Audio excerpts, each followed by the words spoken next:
It's the third day on my short little Euro trip, and today I'm taking the train from Budapest to Prague.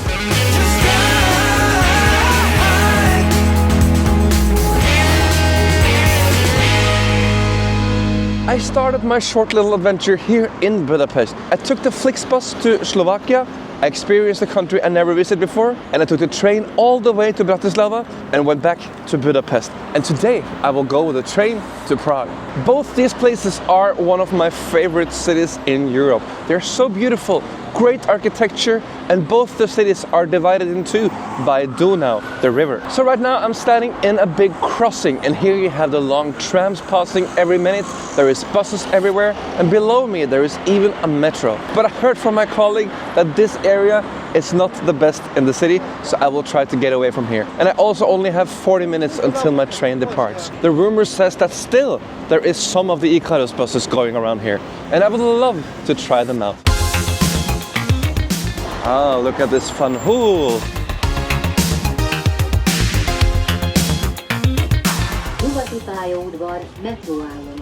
The trains are almost parked in the street at this station. Look at this old locomotive. Wow. My train is leaving from platform 10, so that means that it's already here. But I have about half an hour. I already have my seat ready, so I will go into the number 368. And let's see what number this one have. This is 367, so then I know where I'm going to sit. And I saw there was a bus terminal outside. And of course, I want to take a look at that. A very official little room.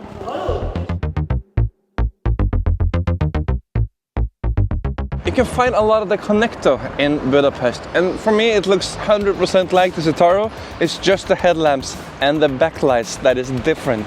But on the sides you can really not differ them. But let's take a look on what differs.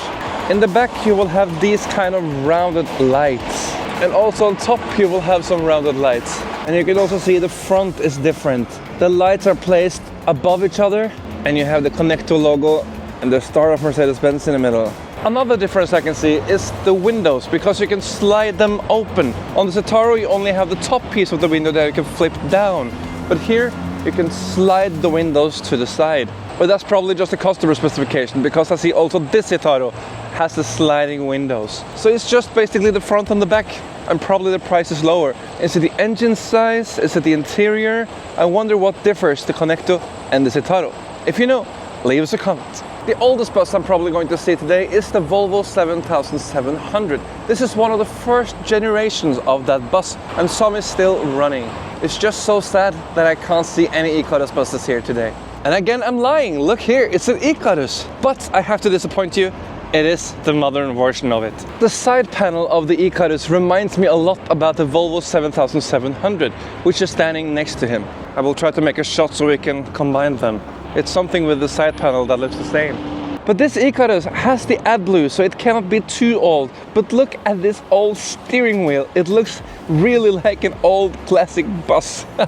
So this is probably the oldest steering wheel I've seen in a fairly modern new bus. But now I have 10 minutes until my train departs, so I have to find my seat. It's number 75.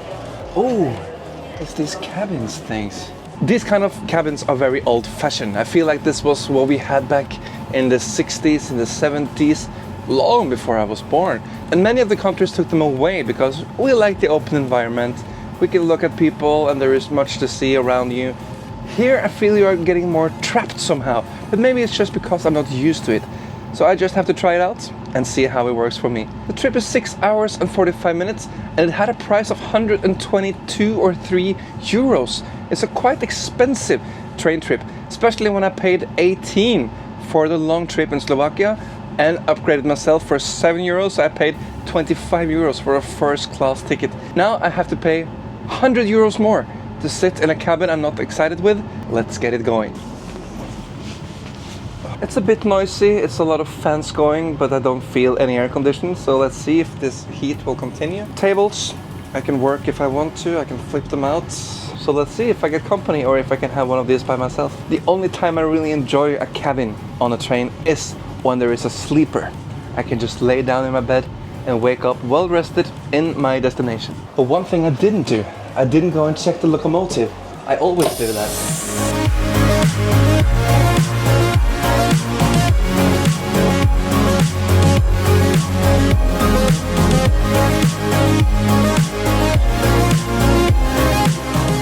through the train and see how it looks.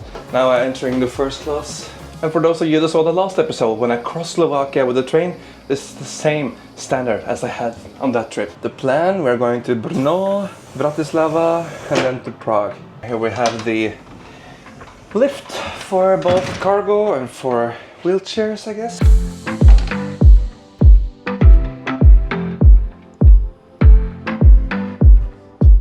Looks like it's most cabins on this train. We have a small little restaurant car. Luckily, I'm still alone in my little cabin. So now it's just to enjoy the few hours on this train, and in Prague I will take you on a sightseeing to see buses and coaches in the street. The good thing with having this kind of cabin by myself is that I can take my Mac and I can edit content for Bussmagasinet. And I'm back to Bratislava. Third country of the day. I'm now in the Czech Republic. This city I'm a bit excited about because I've never been here before. This is Brno, and I see that they have a beautiful castle on top of a little hill here.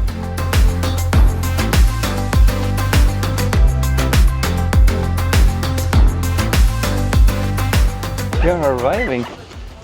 Okay, then I have to hurry up a little bit because I'm still working. And we're even before the schedule.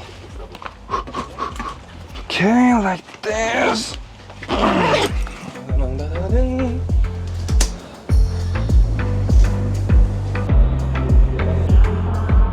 So my plan is to go to my hotel, leave my things and go downtown to have a look on all the buses and also the old cute trams that is running around in the city. I found myself a little ticket machine, so here I can buy for different times. I can have 30 minutes, just a quick one. I can buy for 90 minutes, 24 hours and 72 hours. Yeah, that was very easy. So then I have to go through this little cute park. The train trip was very nice and comfortable, and I was alone almost the whole trip. It was just the last 45 minutes I had company in my little cabin. And of course, that was two guys, and they were smelling sweat and sweat and sweat. So there I really found the problem with the cabins. It was not a pleasant experience at all. I looked at Google Maps and I wanted to take a bus to my hotel, but we are in a tram city and I can only find the trams right now. That just means I have to take the bus after I dumped all my luggage. And of course the station is next to this beautiful church tower, old church tower. So many trams. If the old lady goes, I go. Not the worst view to have when you're waiting for the tram.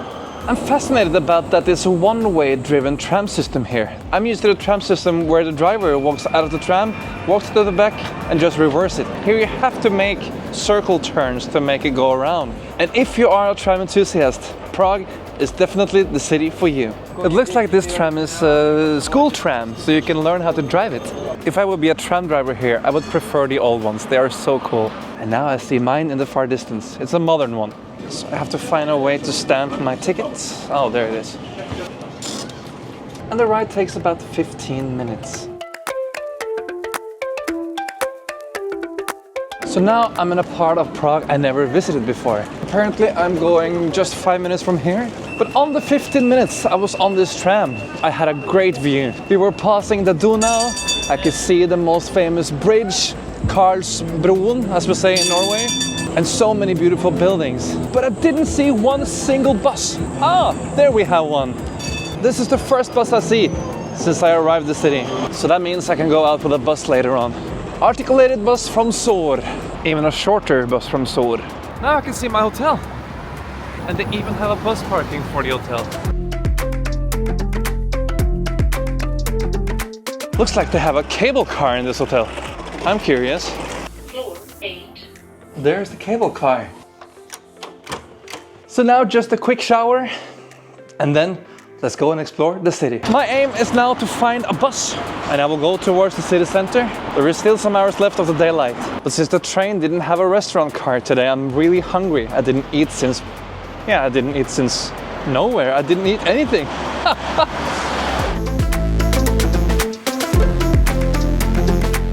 Okay, so the bus just passed and looked stupidly at me. There is a bus stop, but there is not a bus stop. Well, I have to walk back to them. I had to walk for a while, but now I'm at the bus stop, and this should also be functioning. The bus is coming, and I see it's a Soar. A 12-meter bus will be fantastic. But there is a lot of traffic here, so I expect it to go quite slowly. There, the trams have a big advantage in the city because they always run in designated streets. The buses here struggles a bit more in the outskirts of the city, but here it comes. Not often you see 4 doors in a 12-meter bus. This bus cannot only be 12 meters, it has to be a little bit more, maybe 13, because all the doors, and there is still so spacious in here. There is space for 1 wheelchair, there is flip seats both here and there. It's a great solution inside, I have to say. Sightseeing bus in trouble. And now we are crossing the Donau again. And now we're passing one of the famous buildings in the city. I got such a horrible video of it, so I just jumped off the bus instead. And there is no danger to jump off anything in the city because there is always a tram or bus taking you anywhere. And I think this is the exact right moment to finish this video and my private little Euro trip. I started in Budapest, I checked out Slovakia, I came back to Budapest and went to Prague and found a lot of interesting public transport. So now I will go into the city, find myself some great food and of course a Czech beer. Thank you so much for watching this little mini series, and if you like what you see, click down here, the button is called subscribe, and then you will see all the future videos from us in Bussmagasinet. Until next time, drive safely, have a great day.